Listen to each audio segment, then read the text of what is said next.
রব্বে কারীম বলেন, অনর্থক আমি বানাই নাই, অকারণেও বানাই নাই, নিষ্প্রয়োজনে বানাই নাই।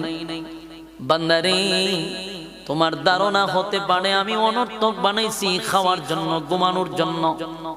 না, অনর্থক বানাই না, অকারণে বানাই না।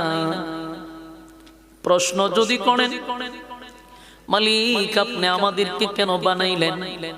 আল্লাহ জবাব দিয়া দেয়, ওয়ামা খালাকাতুল জিন্না ওয়াল ইনসা ইল্লা লিয়াবুদুন। মানব এবং দানব দুইটা জাতিরে আমি বানাইছি শুধুমাত্র কেবলমাত্র আমি আল্লাহর গোলামির জন্য।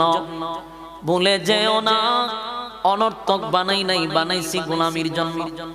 গোলামি যদি না করো বান্দারে, আমি কিন্তু কাউরে ছেড়ে দিব না। আমার খাইয়া, আমার পয়রা, আমার জমিনে তাইকা তুমি আমার গোলামি করবা না। যেমনে মনে চাই এমনে চলবা। আর মনে করছো আমি আল্লাহ তোমারে ছেড়ে দিব না, মালিক কাউরে ছেড়ে দেয় না। মালিক কাউরে ছেড়ে দেয়। এই পৃথিবী বৃদ্ধ হয়ে গেছে, এই পৃথিবী বৃদ্ধ হয়ে গেছে। একদিন এই পৃথিবীও থাকবে না, সব আল্লাহ ধ্বংস করে দিবে, ধ্বংস হয়ে যাবে, সন্দেহ নাই। কিন্তু আপনি আমার মাথায় থাকতে হবে, আমি কিন্তু ওইখানে পরীক্ষা দিতে আসছি রে। পরীক্ষার হলে পরীক্ষা দিতে ঢুকছি।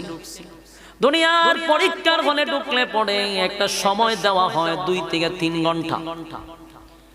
3 ঘন্টা সময় পরীক্ষার হলের ভিতরে যে পরীক্ষার্থী তার স্বাধীনতা দেওয়া হয় লেখার জন্য। মাঝখানে টিচাররা হাঁটাহাঁটি করে, না লিখলেও আপনারে বাধা দেয় না, লাঠি দিয়ে আপনাকে আঘাত